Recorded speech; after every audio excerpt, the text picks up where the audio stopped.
Bonjour, bienvenue à toutes et à tous à cette nouvelle séance de découvrir le cinéma. D'habitude, c'est plutôt des films pour les adultes que je présente ici. Mais pendant les vacances, c'est à vous, les enfants, qu'on a eu envie de faire découvrir le cinéma. Alors, aujourd'hui tu vas voir Le Roi et l'Oiseau de Paul Grimaud. C'est un film d'animation français qui est sorti en 1980. Avant de le voir ou de le revoir, je vais te parler un petit peu de l'histoire incroyable de ce film. Je t'ai déjà dit qu'il était sorti en 1980, déjà ça fait il y a plus de 40 ans. Mais en fait, le film a commencé à être fabriqué à la fin des années 1940 et il a même été pensé à la fin des années 1930. Tout part de la rencontre de deux artistes.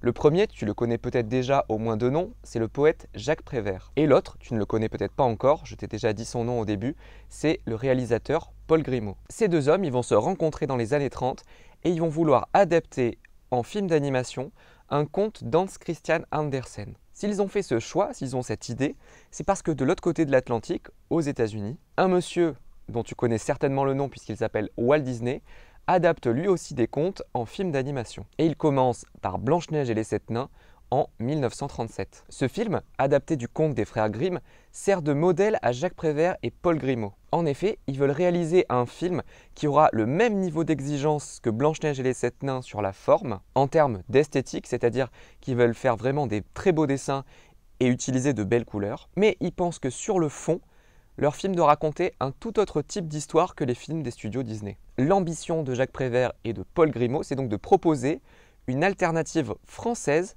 à Disney. Paul Grimaud et Jacques Prévert ont d'abord failli choisir un conte que tu connais certainement, puisqu'il s'agit de La Reine des Neiges, qui a finalement été adapté par les studios Disney en 2013. Mais ils ont préféré un autre conte qui s'appelle La Bergère et le Ramoneur. C'est d'ailleurs sous ce titre que le film que tu vas voir a eu une première vie dans les années 50. Sorti en 1953, La Bergère et le Ramoneur est un film qui a été créé dans le conflit. Paul Grimaud et Jacques Prévert avaient d'ailleurs quitté le tournage et ils ne reconnaissaient pas le film comme étant le leur. Et pourtant, cette première version du Roi et l'Oiseau a eu un certain succès et a même inspiré des réalisateurs de films d'animation, dont Hayao Miyazaki, celui qui a réalisé Mon voisin Totoro, Le voyage de Chihiro ou encore Le château ambulant. Il faudra attendre les années 70, soit 25 ans plus tard, pour que Paul Grimaud et Jacques Prévert relancent la fabrication du film comme ils l'avaient pensé à l'origine, en reprenant des éléments du film de 1953, La Bergère et le Ramoneur, et pour finalement faire le film que tu vas voir maintenant, Le Roi et l'Oiseau. J'espère que maintenant tu en sais un peu plus sur l'histoire de ce film.